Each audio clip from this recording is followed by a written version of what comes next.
Welcome to this color grading tutorial. I'm going to show us how to take our footage, which was shot on log profile on a Sony camera, from this to this. Okay, let's go to our color page right now.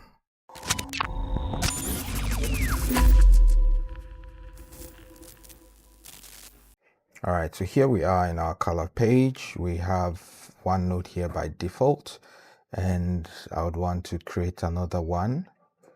Okay, so this first node will be my CST in, color space transform in, and this will be my color space transform out.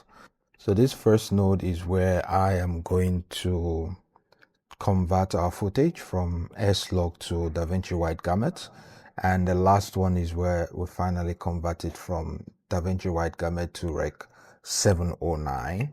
And every other correction which we do will come in between here. I'm going to start by creating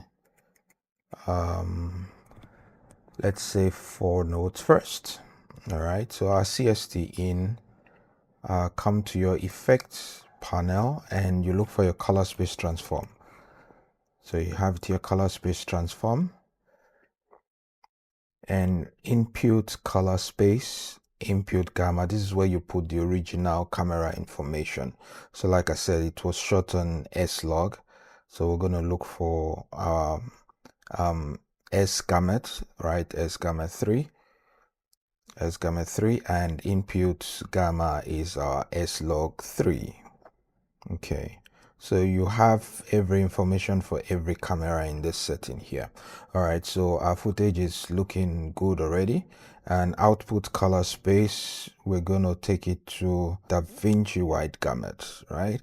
And our output gamma will be our DaVinci Intermediate. We're done with that. And then on the CST out, this is where we convert it to Rec 709. So you also put the color space CST node there. Input is what we use as output here, so which is our DaVinci Wide Gamut and our DaVinci Intermediate, right? And then automatically our output color space, because of my setting which I've done, which I have here, so my output is already on Rec 709 by default. If I didn't have this, then I'll have to input my Rec 709. So, but I already have it set in my profile setting, so I don't need to put it here again. So I advise you also, it's a very good thing to do, set it up on your project setting so that you don't have to put it every time. Okay, so we're done with that, and this is where we are. So the next thing now, this second node here will be my white balance node. This one I will give it contrast, and this one will be my exposure node. I'm still going to create other nodes also to be my exposure node. This one will be my saturation. This will be for my skin tone. This one will be my sharpen, okay. So we're here right now. This is where we are. So white balance, there are different ways of doing your white balance, but I would want to use the gamma method, where I come here, gamma, I go to linear, and I come here using my offset. I need to centralize this information here to this mark here on my vector scope. So I can just come and I move my image like this. So this is simple, quick. You see, if I go overboard, let me undo and get the right position. So I think somewhere around here is kind of central. Okay, so somewhere right here, let's move it up a little bit. Somewhere right here for a white balance. Let me look at that in my parade. Okay, so you can see my RGB values are virtually on the same spot, As you can see, my grain is a little bit lower because there's a lot of grain here. All right, so that is looking good already. And right here next is our contrast, right? Our contrast. Now, one thing I tell people in color grading is less is more. You don't need to move your dials too much. A little movement does a huge change. So with the contrasts, I'm going to change to my palette so I can see. I just want to add a little bit of S-curve. Okay, let's use the S-curve just to add some shadows and highlights. I'm making sure we're not crushing anything. So somewhere around there looks good, and let's do some highlight control here, right about here. So we've taken our footage from this to this with our contrast. Okay. Yeah, we're not crushing anything. It's still looking good. The next thing I'd want to fix here is the exposure, and I would rather want to use my HDR HDR color wheel to control this. You know, like I say, less is often more. So let me see. I think I want to add a little bit of shadow. Let me reduce my exposure for the low. Take the value down a little bit. Okay. Let's see a highlight. I might want to expose our brightness a little bit, just not too much, just a little bit, somewhere around there. So we go from this to this, from this to this. Okay, looking good, looking good, looking good. Our subject is looking pretty good. Let me move to where I can actually see her face very well. Okay, very good. She's still looking well exposed. Saturation already, with all this, with our contrast and exposure value which we've controlled, we've already put a level of color, you know, without actually using saturation. However, I would just like to add maybe from 50 to 55, you know, just a little bit. Less is more, like I always say. Less is more. Somewhere here, if we shoot it up, you go here, it's looking too much. So I think let me leave it on like 57. Somewhere here, I think I'm happy with this, the saturation. And our skin tone right here. So let's go to our vector scope. So in our vector scope now, and you use your qualifier, looking at our skin tone, okay, so it's slightly off. So with the skin tone, well, let's come to our qualifier and pick our skin. All right, somewhere there we have our skin highlighted nicely, and then let's use our hue versus hue, right? Our hue versus hue to actually fix our skin.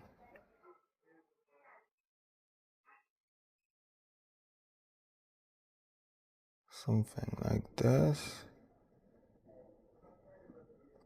Okay, so right there you can see the before and the after, before and after, before and after.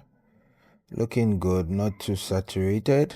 All right, looking very good, looking very good. I love that, I love that. Okay, I love that. So now you can see our skin tone is falling, it's right there on the line, looking perfectly exposed. Okay, so with the sharp, I often use mid details, you know, so we take it from 0 to 10, you know, just a little bit, and it's looking good. Okay, so let's add our layer node right here. Okay, so 3 layer nodes. So with this first layer node, I'm gonna mask my subject's face and make her face pop a little bit from the background. Okay, and to do that, we're gonna use our windows. I'm gonna use this here, and I bring it right to her face, adjust it.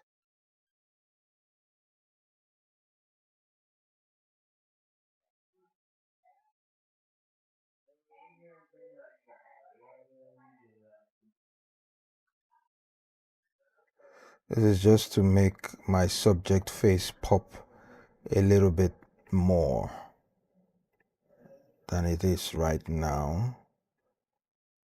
Nothing crazy, just to add some brightness to her face. Somewhere around there. And right here, I'm going to track her forward and backwards. Come to my tracker. You're going to track backwards and forwards so that if she moves, the masking follows her. So I'm going to use this here. With this, you track back reverse. This is your stop tracking. This tracks forward and backwards. This one tracks forward. Okay, so I'm going to use forward and backwards. Why? Because my playhead is somewhere about 40%, you know, where I did my masking. So I just click here and you see it's going to track forward, and when it's done it goes backwards. Okay, very good. So I've been able to track my subject. Now let me move to my PowerPoint here where I can see her face very well. Okay, come here and add some brightness. Okay, let's use our curve. Let's use my custom curve here. Let's add a little bit of brightness. So if I go all the way, you see what's happening, right? But I just want to add a subtle brightness to her face. Subtle, you know, somewhere there. So if you look at it before and after, before and after, you see, before and after. Like I say, less is more, right? Less is more. Look at what we have here. So in this next node, I want to mask my whole subject so that she can pop, and I make the background slightly darker than her. So you can see now everything is just looking bright with her. So I want the focus to be on my subject. So I want her to be the brightest part in this image. So what I'm going to do here, I'll repeat the same process, use my windows. I draw my mask around her. Something like this. Draw my mask around her. Somewhere there, and I do my faders, and I apply my faders, something like this. Instead of increasing the light on my subject, I'm going to decrease the light in the background, right? I'm going to decrease the light in the background. So here I'm going to invert this mask by doing that, and then when I come here, I can easily do this. So you see what's happening. If I go all the way, do you see what's going on? So I can easily do something like this. Let me control my mask a little bit. So if I have something like this, so you can see the before and the after, before and after. Also, I was supposed to track that. I almost forgot to do that. So let's go to the tracking. So we're going to track forward. We're going to track this node. All right, so let's track forward and backwards.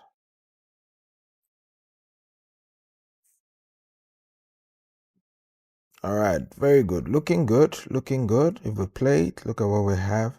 So you can see our subject has been separated from the background. Okay.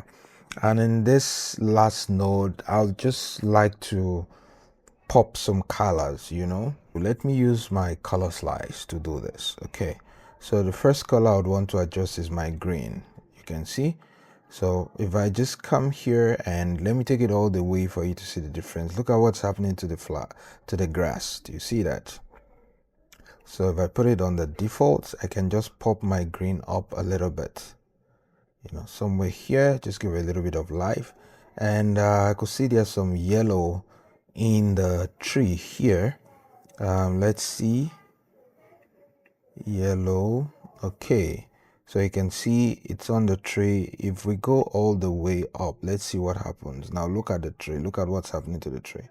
If we go all the way out, you see that. So let's just add a little bit of yellow just to make it pop a little bit. All right, I think that's good. With the sky, I think I'd like to add a little bit of blue on the sky. But with this, I think I'd rather use my hue versus hue. So you just come here, you click your sky, and if we go all the way, you see that. Okay, sorry. Instead of the hue versus hue, I'd rather it's hue versus saturation. Hue versus hue changes a particular color. Hue versus saturation increases the intensity, of the strength of the color. So if we click this and we go, if I go all the way, you can see the blue increases. If I go the opposite direction, the blue is out. So add less is more. So I just want to add a little bit so it doesn't look artificial. We still want everything to look as natural as possible. Okay, so this is what we're having now, as you can see. All right, this is looking good. I still need to add another serial node for our look, right? For our look. So this is another serial node. This will be my look, right? If you like, you can always use a lot to complete your look, but I don't want to use a lot because I don't really want much. I just want to take my shadows to the blues, which is my lift. Take it to the blues a little bit, and then I take my gain the opposite direction. Okay, somewhere there. Less is more, like I always say. Less is more. So you don't want to go all the way. You see, you don't want to go all the way. Just a subtle change just to give me a little bit of color separation. Okay, so with my look, we've gone from this to this, from this to this. Okay, so this is a simple method on how you can color grade your footage easily and fast. I can also achieve this with less nodes. Okay, so the more nodes you use does not mean you are doing the best color grading. All right, it's just for you to understand why you're using a particular node for a particular project. Thank you very much. If you love this tutorial, remember to follow this channel, subscribe, and let me know what you think in the comment section. Okay, let me know what you think. If you have a different approach to this, kindly share, and let's meet in the comment section.